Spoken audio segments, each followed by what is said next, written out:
Imagine this, you just got a new fighting game, you boot it up, and go right into the fight, without looking at the tutorials. You walk up to your opponent, press the attack button, and your opponent just stands there, menacing. No! Why isn't my opponent screeching in pain? Why don't I hear his bones break? Was that even a punch? That wasn't a punch. Punches need impact. How you doing, mates? Today I have a sweet ass video for ya. I'm an indie game developer working on my own fighting game, and the attacks feel pretty bland right now. Like I said in the beginning of this video, punches need impact. So I'll be implementing some features in my game to give their attacks a little bit more impact. Before we give this game some impact, we need to have proper animations for all of the attacks. I already have my grounded, light and heavy attacks set up, but this game will also have aerial combat. So I'll be working on those attacks first. One of these attacks nearly broke my game, but we'll get to that soon enough. For now, take a look at this. This is the grounded down light attack, and this is the grounded up light attack. Notice the difference? Me neither. They have the same animation. The down light has its proper animation, but the up light needs to be changed. Luckily, I recently found a sprite sheet animation for Zero, which just happens to have the attack that I need. After setting it up and playing with it, this is what it looks like. This is definitely what I had in mind for the grounded up light attack.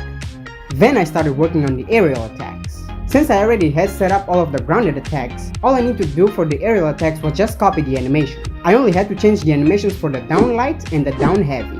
The aerial down light looks like this.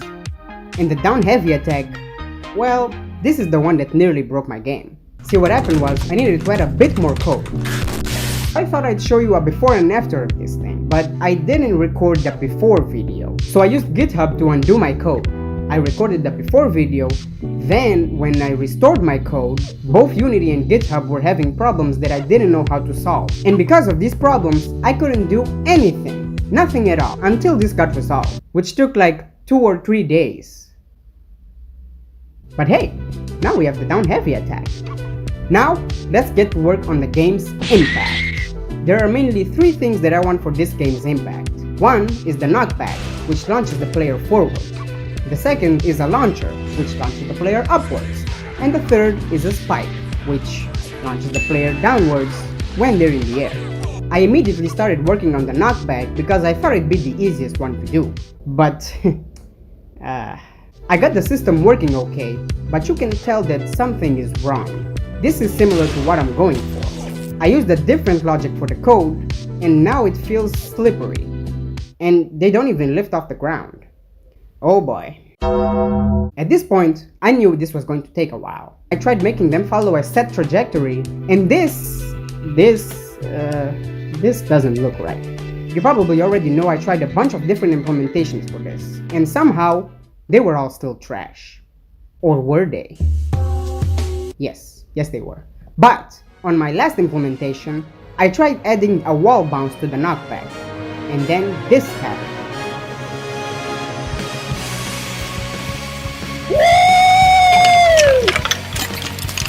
That's right, that bounce right there, that's a wall bounce.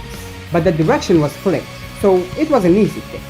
I tested it again, and I realized just how OP the wall bounce really was. Plus, it only works on the right side walls. I made it work on both walls, toned down the knockback values, and now they work perfectly. Since I already had the knockback and wall bounce code, creating the other attacks was pretty simple. Here's the spike attack and ground bounce. I have to manually place my opponent in range of the attack so that you can see what it actually does. I also made the launcher attack. Here's what it looks like. Pretty cool, am I right? I also added pushback to the attacks. I haven't put it on all attacks. I'll do that later. It's just a matter of setting some values.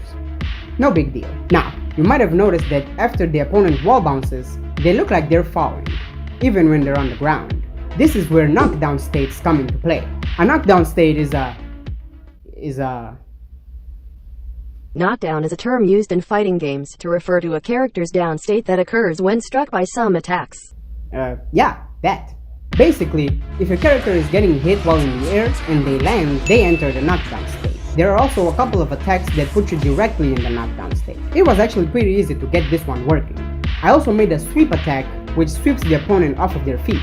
This will allow for easy follow-up combos. The attack system for this game isn't finished yet. In order for me to finish it, I need the defense system, which I'm working on right now. Yes, right now, as you're watching this video. Make sure to subscribe to see that video when it comes out. And if you like this video already, what are you still doing here? Grab your chocolate milk and get to watching my last devlog, where I finished the game's movement system.